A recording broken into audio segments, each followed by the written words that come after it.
What's up, YouTube? Welcome back to another episode of Gold Profit Era. Today, you're not going to want to miss this episode. We have a great I've got clip about from apparently Impact 5 or 6 Theory. minutes to say the most Without useful things I further can ado- think of. I'm going to do my best. It was suggested that I distill things down to three items. I think I'll go with four, and I'll try. I think these are pretty important ones. Some of them are going to sound like, well, you've heard it before, but it's worth re-emphasizing. I think the first is you need to work, depending upon how well you want to do, and particularly if you're starting a company, you need to work super hard. So what does super hard mean? Well, when my brother and I were starting our first company, instead of getting an apartment, we just rented a small office and we slept on the couch. And we showered at the YMCA, and we're so hot up we had just one computer. So the website was up during the day, and I was coding at night, 7 days a week, all the time.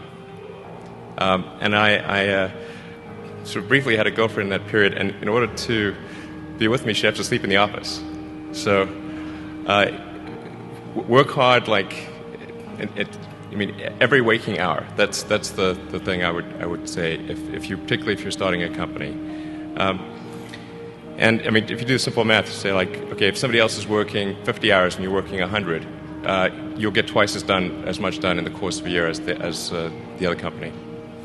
The other thing I'd say is that if you're creating a company or if you're joining a company, the most important thing is to attract great people. So either join a group that's amazing, that you really respect, or if you're building a company, you've got to gather great people. All a company is a group of people that have gathered together to create a product or service. And so depending upon how talented and hardworking that group is, and the degree to which they are focused cohesively in a good direction, that will determine the success of the company. So do everything you can to gather great people if you're creating a company. Then I'd say focus on signal over noise. A lot of companies get confused. They spend money on things that don't actually make the product better. So, for example, at Tesla, we've never spent any money on advertising. We put all of the money into R&D and manufacturing and design to try to make the car as good as possible. I think that's the way to go. So for any given company, just can keep thinking about, are these efforts that people are expending, are they resulting in a better product or service? And if they're not, stop those efforts. And then the final thing is to sort of don't just follow the trend. So you may have heard me say that it's good to think in terms of the physics approach of first principles, which is, rather than reasoning by analogy, you boil things down to the most fundamental truths you can imagine, and you reason up from there.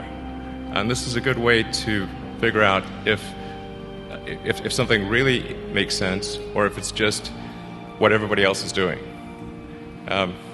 It's hard to think that way. You can't think that way about everything. It takes a lot of effort. But if you're trying to do something new, it's the best way to think. And that framework was developed by physicists to figure out counterintuitive things like quantum mechanics. So it's really a powerful method.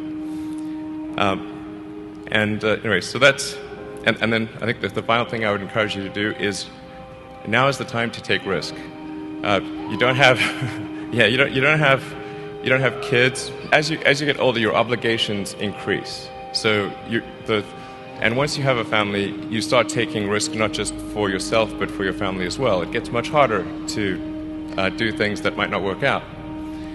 So now is the time to do that before you have those obligations. So I would encourage you to take risks now. Do something bold. You won't regret it. Thank you.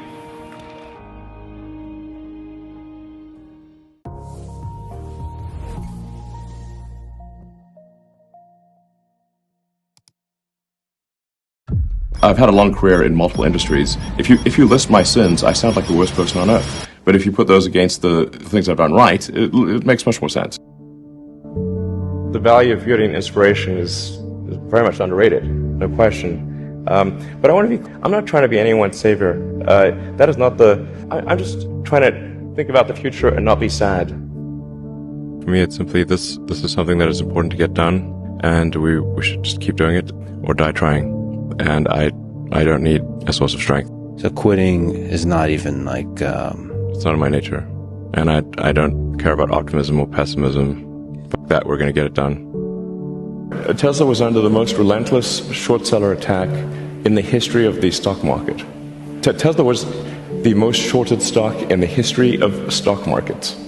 So, this was affecting our ability to hire people. It was affecting our ability to sell cars.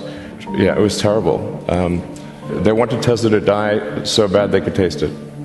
Well, most of them have paid the price. Yes. Where are they now? Just work like hell. I mean, you just have to put in, 80 to 100 hour weeks every week. All those things improve the odds of success. So when people tell me, well, what can you do to encourage entrepreneurs to start companies? I'm like, if you need encouragement, don't start a company. We basically messed up almost every aspect of the Model 3 production line, from cells to packs to motors, body line, the paint shop, final assembly, everything. Everything was messed up. I lived in the Fremont and Nevada factories for 3 years, fixing that production line, running around like a maniac through every part of that factory, living with the team. Yeah. I slept on the floor so that the team who was going through a hard time could see me on the floor, that they knew that I was not in some ivory tower. Whatever pain they experienced, I had it more. I mean, there wasn't any other way to make it work. There were 3 years of hell. 2017, 18, and 19 were 3 years, the longest period of excruciating pain in my life. There wasn't any other way, and we barely made it, and we were on the ragged edge of bankruptcy the entire time. Do you feel that this challenge of figuring out the new way of manufacturing, you actually have an edge now, that it's different, that you've figured out how to do this? At this point, I think I know more about manufacturing than anyone currently alive on Earth. Yeah. I can tell you how every damn part in that car is made. I'm not afraid of dying. I think it will come as a relief. So, although you may not be able to see the vision of SpaceX come true in your life. Well, I'd like to live long enough to see that. Being at a net worth of 230 billion, roughly, being perceived as the richest person. Do you know John Law? I don't know. John Law used to be the richest person on earth 300 years ago. Okay. He was a poker player, a gambler. He was the biggest art collector on earth, so a lot of superlatives. Wow. In the end, he went bankrupt. What? That's a pretty far to fall. Did you ever thought about that option, that something could go wrong and that you could one day lose everything? I mean, there's been many times where I expected to lose everything. Not, I mean, who starts a car company and a rocket company expecting them to succeed? Certainly not me. I thought they both had less than a 10% chance of success. If I go bankrupt, fine, whatever. I don't care. So many people so many young people actually, from across the globe.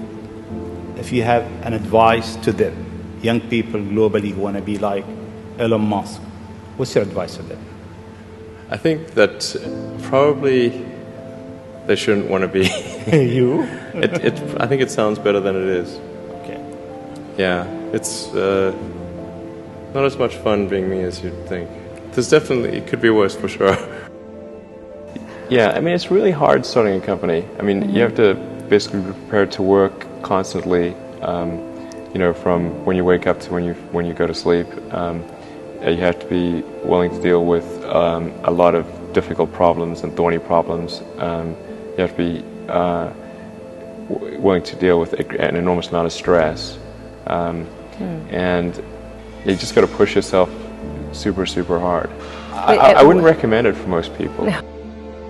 Try to be useful. Do things that are useful to your fellow human beings, to the world. It's very hard to be useful. Very hard. Are you contributing more than you consume? Try to have a positive net contribution to society. I think that's the thing to aim for.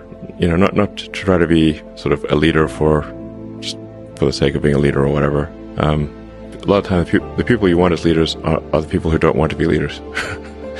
So, if you can live a useful life, that is a good life. A life worth having lived. I would encourage people to use the mental tools of physics and apply them broadly in life. SpaceX, Tesla, Neuralink, and Boring Company are philanthropy. If you say philanthropy is love of humanity, they are philanthropy. Tesla is accelerating sustainable energy. This is a love of philanthropy. Right.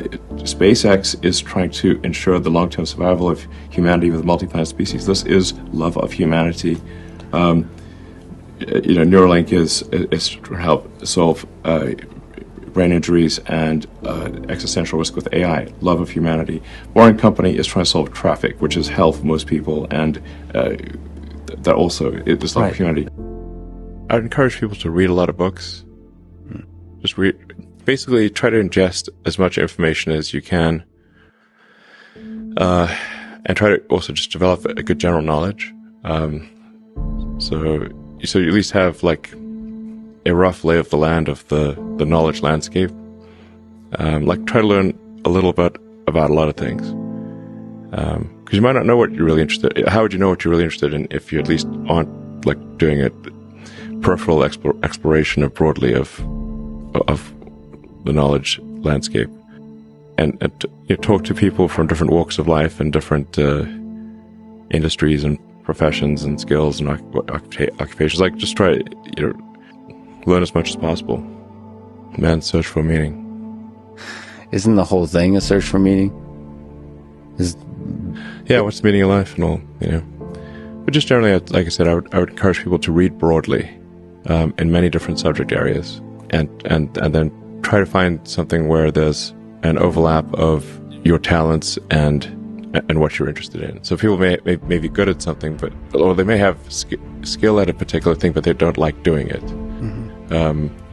So you want to try to find a thing where that's a good combination of the things that you're inherently good at, but you also like doing.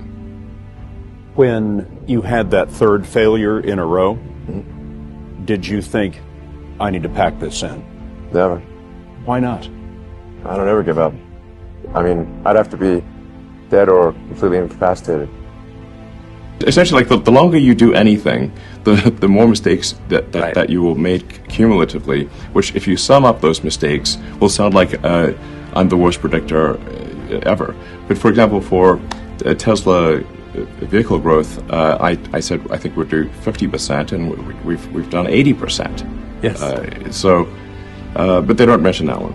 I'm not sure what my exact track record is on predictions. They're more optimistic than pessimistic, but they're not all optimistic. Some of them are exceeded, probably more are later, but they do come true. It's very rare that they do not come true. I mean, I don't aim to disrupt for the sake of disrupting, It's more like there's thinking about what set of actions are most likely to lead to a better future. And so, in order one of the things, obviously, in order for humanity to have a compelling future for civilization, is that we must have a clear path to a sustainable energy future. That's one of the things that I think everyone would agree with. I'm not someone who would tend to sort of demonize oil and gas, to be clear. This is necessary right now, or civilization could not function. So I do think we actually need, and actually at this time, I think we actually need more oil and gas, not less. but simultaneously moving as fast as we can to a sustainable energy economy. I was living in the factory in Fremont and the one in Nevada for 3 years straight. That was my primary residence. Not kidding, literally. Did you keep the couch? I actually slept in a couch at one point in a tent on the roof. And then, but for a while there, I was just sleeping under my desk, which is out in the open in the factory, and for an important reason. And it was damn uncomfortable sleeping on that floor. And always, when I woke up, I'd smell like metal dust. Yeah, but actually, I stopped using the couch because there's a little conference room and a couch there. I stopped using the couch and I just slept on the floor under my desk so during shift change, the entire team could see me. And this is important because, like, you know, the team, if they think that the sort of their leader is off somewhere having a good time, you know, drinking Mai Tais on a tropical island, the thing is that since the team could see me sleeping on the floor during shift change, with nothing, they knew I was there, and that made a huge difference. And then they gave it their all. What kind of characteristics does an entrepreneur need or have to be someone like you? Well, I think certainly you need to be very driven and have a high pain threshold. Elon, you are reported by Forbes and everyone else as now, you know, the world's richest person. That's not a sovereign. You know, I think it's fair to say that if somebody is like the king or de facto king of a country, they're wealthier than I am. So, but it's just harder to measure. But what people do, so $300 billion, I mean, your net worth on any given day is rising or falling by several $billion. How insane, how insane is that? Yeah. I mean, how do you handle that psychologically? There aren't many people in the world who have to even think about that.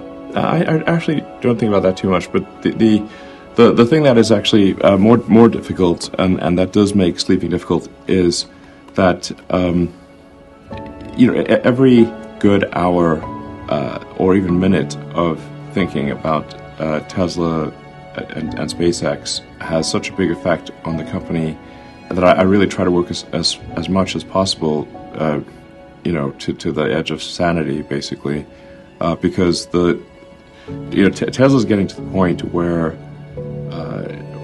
probably will get to the point later this year where every high quality minute of thinking is $1 million to impact on Tesla. One of the biggest mistakes people generally make, and I'm guilty of it too, is wishful thinking. You know, like, you want something to be true even if it isn't true. And so you ignore the things that, you ignore the real truth because of what you want to be true. This is a very difficult trap to avoid. And like I said, it's certainly one that I find myself in having problems with. But if you just take that approach of you're always to some degree wrong and your goal is to be less wrong. So a challenge for entrepreneurs is to say, well, what's the difference between really believing in your ideals and sticking to them versus pursuing some unrealistic dream that doesn't actually have merit? And that is a really difficult thing to tell. Can you tell the difference between those two things? Right. You know? So you need to be sort of very rigorous in your self-analysis. You guys are the magicians of the 21st century. You know, don't let anything hold you back.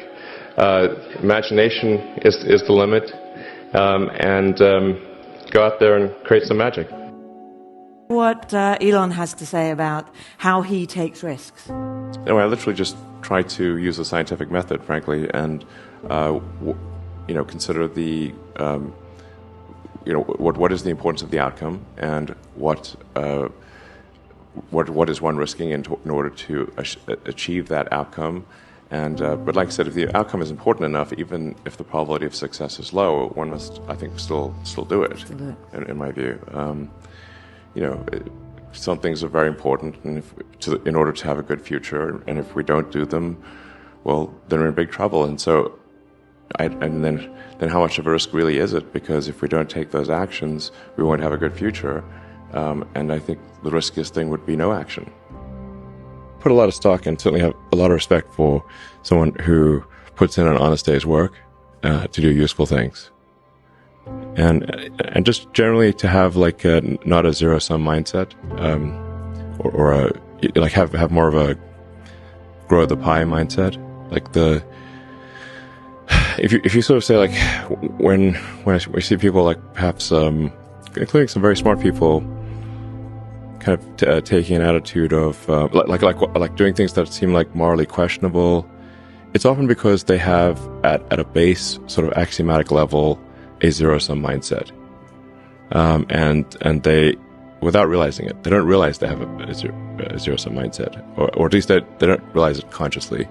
And so if you have a zero-sum mindset, then the only way to get ahead is by taking things from others. If it's like if the pie is fixed, then the only way to have more pie is to take someone else's pie. But this is false. Like obviously the pie has grown dramatically over time, the economic pie. So in reality, you can have to overuse this analogy. You can have there's a lot of pie. Yeah, pie is not fixed. Yes. So you really want to make sure you're not operating without realizing it from a zero-sum mindset, where the only way to get ahead is to take things from others. Then that's going to result in you trying to take things from others, which is not good. It's much better to work on adding to the economic pie. So when I interview somebody, my interview question is always the same. I said, tell me the story of your life and the decisions that you made along the way and why you made them. And also tell me about some of the most difficult problems you worked on and how you solved them. And that question I think is very important, because the people that really solve the problem, they know exactly how they solved it. They know the little details. And the people that pretended to solve the problem, they can maybe go one level and then they get stuck. Are you happy at the moment? I think there's degrees of love, but certainly for one to be fully happy, I think you have to be happy in work and happy in love. I suppose I'm medium happy. There are degrees of happiness. Can love for projects, for work, compensate love among people? I think love of work, in my experience, could at best make one halfway happy. What was your biggest challenge in life? One of the biggest challenges, I think, is making sure you have a corrective feedback loop, and then maintaining that corrective feedback loop over time, even when people want to tell you exactly what you want to hear. Okay. That's very difficult.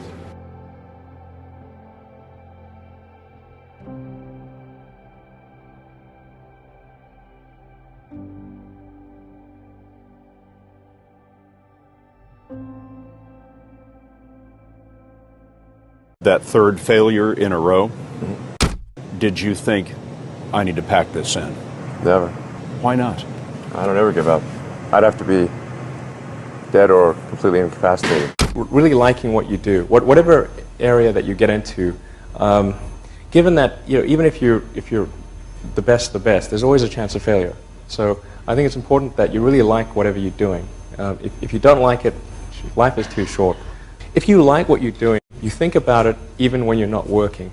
I mean, it's something that your mind is drawn to, and if you don't like it, you just really can't make it work, I think. So many people try to talk me out of starting a rocket company. It was crazy. One good friend of mine collected a whole series of videos of rockets blowing up and made me watch those. He just didn't want me to lose all my money. We're doing these things that seem unlikely to succeed, and we've been fortunate, and at least thus far they have succeeded. Now is the time to take risk. You don't have kids. As you get older, your obligations increase. So and once you have a family, you start taking risk not just for yourself, but for your family as well. It gets much harder to do things that might not work out. So now is the time to do that. before you have those obligations. So I would encourage you to take risks now. Do something bold. You won't regret it. How did you figure you were going to start a car company and be successful at it? Well, I didn't really think Tesla would be successful. I thought we would most likely fail. But I thought that we at least could address the false perception that people had that an electric car had to be ugly and slow and boring like a golf cart. But you say you didn't expect the company to be successful, then why try? If something's important enough, you should try, even if the probable outcome is failure. You focus on signal over noise. A lot of companies get confused. They spend money on things that don't actually make the product better. For example, at Tesla, we've never spent any money on advertising. We put all of the money into R&D and manufacturing and design to try to make the car as good as possible. I think that's the way to go. For any given company, just can keep thinking about, are these efforts that people are expending, are they resulting in a better product or service? And if they're not, stop those efforts. When I interview someone to work at the companies, would be to ask them to tell me about the problems that they worked on and how they solved them. And if someone was really the person that solved it, they'll be able to answer multiple levels. They'll be able to go down to the brass tacks. And if they weren't, they'll get stuck. And then you can say, oh, this person was not really the person who solved it, because anyone who struggled hard with a problem never forgets it. If you're creating a company or if you're joining a company, the most important thing is to attract great people. So either join a group that's amazing, that you really respect, or if you're building a company, you've got to gather great people. I mean, all a company is a group of people that have gathered together to create a product or service. And so depending upon how talented and hardworking that group is, and the degree to which they are focused cohesively in a good direction, that will determine the success of the company. So do everything you can to gather great people if you're creating a company. You've got to make sure that whatever you're doing is a great product or service. It has to be really great. And I go back to what I was saying earlier, where if you're a new company, I mean, unless it's like some new industry or new market that, if it's an untapped market, then you have more ability to, the standard is lower for your product or service. But if you're entering anything where there's an existing marketplace against large entrenched competitors, then your product or service needs to be much better than theirs. It can't be a little bit better, because then you put yourself in the shoes of the consumer, and they say, why would you buy it as a consumer? You're always going to buy the trusted brand unless there's a big difference. So a lot of times, entrepreneur will come up with something which is only slightly better. And it can't just be slightly better. It's got to be a lot better. Depending upon how well you want to do, and particularly if you're starting a company, you need to work super hard. So what does super hard mean? Well, when my brother and I were starting our first company, instead of getting an apartment, we just rented a small office and we slept on the couch. And we showered at the YMCA, and we're so hard up we had one computer, so the website was up during the day, and I was coding at night. 7 days a week, all the time. And I sort of briefly had a girlfriend in that period, and in order to be with me, she had to sleep in the office. So work hard, every waking hour. That's the thing I would say, particularly if you're starting a company. And I mean, if you do simple math, say okay, if somebody else is working 50 hours and you're working 100, you'll get twice as much done in the course of a year as the other company.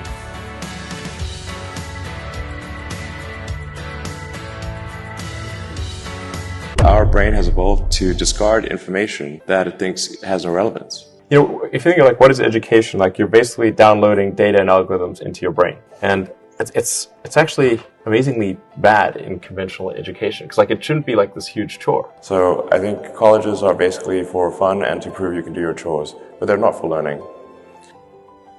You're self-taught? Yeah. Well, self-taught, yes, meaning I don't have an aerospace degree. So how did you go about acquiring the knowledge? Well, like I said, I read a lot of books, talked to a lot of people, and have a great team. it's important to teach problem solving, or teach to the problem, not to the tools. So this would be like, let's say you're trying to teach people about how engines work, or you could start by a more traditional approach would be to say, well, we're going to teach you all about screwdrivers and wrenches, and you're going to have a course on screwdrivers, a course on wrenches, and all these things. And this is a very difficult way to do it. A much better way would be like, here's the engine. Now let's take it apart. How are we going to take it apart? Oh, you need a screwdriver. That's what the screwdriver is for. You need a wrench. That's what the wrench is for. And then a very important thing happens, which is that the relevance of the tools becomes apparent. You don't need college to learn stuff, okay? Everything is available basically for free. You can learn anything you want for free. It is not a question of learning. There is a value that colleges have, which is like, seeing whether can somebody work hard at something, including a bunch of sort of annoying homework assignments, and still do their homework assignments, and kind of soldier through and get it done. That's like the main value of college. And then also, if you probably want to hang around with a bunch of people your own age for a while instead of going right into the workforce. So I think colleges are basically for fun and to prove you can do your chores, but they're not for learning.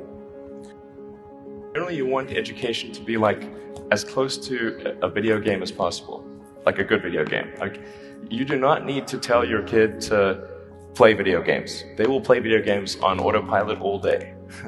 So if you can make it interactive and engaging, then you can make education far more compelling and far easier to do. So you really want to disconnect the whole grade level thing from the subjects. Allow people to progress at the fastest pace that they can or are interested in each subject. It seems like a really obvious thing. I think like most teaching today is a lot like vaudeville, where and as a result, it's just not that compelling. It's like somebody standing up there and lecturing to you, and they've done the same lecture several years in a row. They're not necessarily all that engaged or in doing it. If you think of like what is education, like you're basically downloading data and algorithms into your brain, and it's actually amazingly bad in conventional education, because like it shouldn't be like this huge chore. Like the more you can gamify the process of learning, the better. Like for my kids, I do not have to encourage them to play video games. Yeah. Okay. Yeah. I have to like pry them from their hands, like crack. Yes. Yes. It's like drop that crack needle. In fact, I think a lot of things people learn there's no point in learning them. Because they never use them in the future. Well, you have to say, like, people, I think, don't stand back and say, well, why are we teaching people these things? And we should tell them probably why we're teaching these things. Because a lot of kids are just in school kind of puzzled as to why they're there. And I think if you can explain the why of things, then that makes a huge difference to people's motivation. Yeah. Then they understand purpose. Yeah. So I think that's pretty important. And just make it entertaining. But I think just in general, like conventional education should be massively overhauled. I'm sure you very much agree with that. But well, people do not think critically enough. I mean, critical thinking is a skill in short supply, where people take too many things they assume too many things to be true without sufficient basis in that belief. So it's very important that people closely analyze what is supposed to be true and try to build up. Try to say, let's analyze things from first principles, not by analogy or not by convention. If you assume things are true by convention, which is actually what most people do, then it's difficult to gain insight into how things can be bettered. So, in any argument or any sort of train of thinking, you want to make sure that the underlying premises are valid and applicable and then in reaching a conclusion, that the conclusion you're reaching is necessarily driven by the underlying premises and the interconnection between those premises. That may seem like a really simple thing to say, but most people don't do that. So it's really the foundation of rational thought. I think there's maybe there are definitely some good schools out there, but I think the some of the mistakes, at least in my opinion, that I see being made in education is that the teachers do not explain why kids are being taught a subject. Just sort of get dumped into math and like, well, why are you learning math? What's the point of this? It seems like some people like maybe it's, I don't know why I'm being asked to do these strange problems. But the why of things is extremely important because our brain has evolved to not to discard information that it thinks has no relevance. So then, if on the one hand you're being asked to memorize or learn, say formulas, but you do not know why this is the case, then you have this cognitive dissonance of it seems irrelevant, but I'm being told to remember it, so I'll be punished. so I better remember it. But so the why of things is very important, and then being able to and then picking kind of a problem, and then using various educational tools to solve that problem, like using math or physics or economics to solve that problem, is far more engaging than teaching the tools. A university education is often unnecessary. That's not to say it's unnecessary for all people, but I think you probably learn about as much, or the vast majority of what you're going to learn there in the first 2 years, and most of it is from your classmates. Now for a lot of companies, they do want to see the completion of the degree, because they're looking for someone who's going to persevere and see it through to the end, and that's actually what's important to them. So it really depends on what somebody's goal is. If the goal is to start a company, I would say no point in finishing college. So I think that's how it should be, and it shouldn't be that you've got like these grades where people move in lockstep, and so everyone goes through, goes like normally, we'll go through English, math, science, and so forth from like 5th grade to 6th grade to 7th grade, like it's an assembly line. But people are not objects on an assembly line. That's a ridiculous notion.